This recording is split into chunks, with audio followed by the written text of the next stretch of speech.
Hello everybody, welcome back to my channel. My name's Andy and on my channel I'm talking about all things burnout related. In 2016 I myself had a burnout and then I founded my company Lavichka Consulting to help others avoid burning out or to recover better, quicker in a more sustainable way.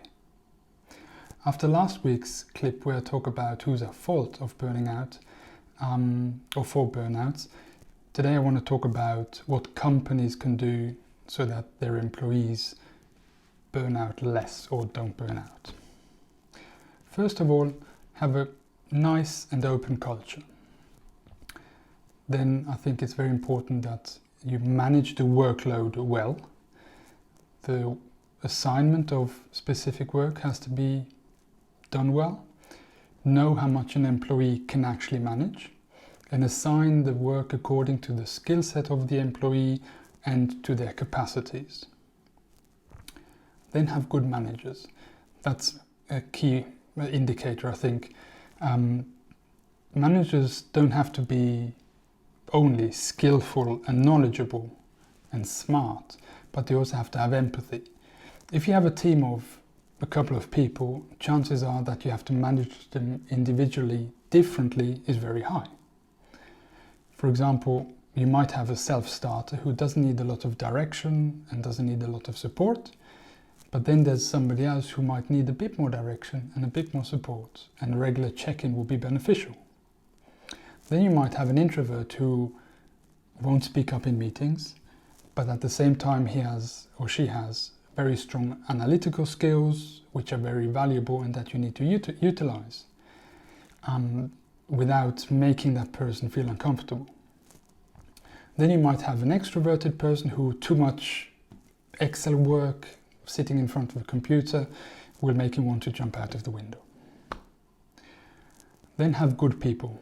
This seems to be a no-brainer, but let's be very clear. If you have a group of high performers and they're all a bunch of a-holes, then sooner or later that won't end well. There will be a lot of clashes, and this can cause stress in team members that like harmony. I think it's important that you have a mix of different personalities, but as a manager, it's your job to make them gel and not constantly clash. I think it's important that you have an open speak-up culture where you can address issues like working relationships or workload issues, but it can't be that there's a constant arguing going on. Then provide your employees with development programs. And I'm not only talking about training for the specific job they're in, but also provide training for potential future jobs they might have, and also personal development. Like that, the employees will feel appreciated and supported, and they will perform better because of that. Then provide a good mix of freedom, flexibility, responsibility and inclusion. Freedom in a sense that they can decide themselves how they want to do the work. If you provide them with that freedom, they will express themselves better and more likely and contribute to your company best. Flexibility. Flexibility in the sense of making sure they can work when and where they want. Working families, for example, they have a million things on their plate and they need to organize a million things. If you provide them with flexibility on when and where they can provide or do work, then they will perform best because they can arrange their day as best as possible. Responsibility. In my 20 years of work experience that I have, I came across a lot of people. The ones that had a specific responsibility delivered most of the time on time and performed best. And having a responsibility also makes you feel proud and responsible, so you are happy to perform or happier to perform. And then inclusion is important, because if your employees feel heard and included, especially when it comes to decision making and so on, they will feel part of the company. They will be feeling part of a team where they can actually contribute. One of the leading causes of burnout is a is a personal distance between yourself and work. With including the people, the employees accordingly, you can work towards that as well, or against that better. And now a big one. Set clear expectations.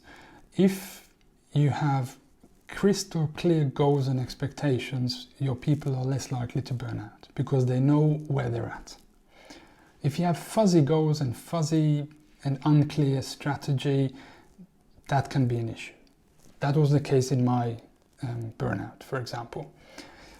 I was criticized that I'm not critical enough towards my business partners. Andy, you need to be more critical. What am I supposed to do with that? How can I measure that? How will I ever know when I'm critical enough?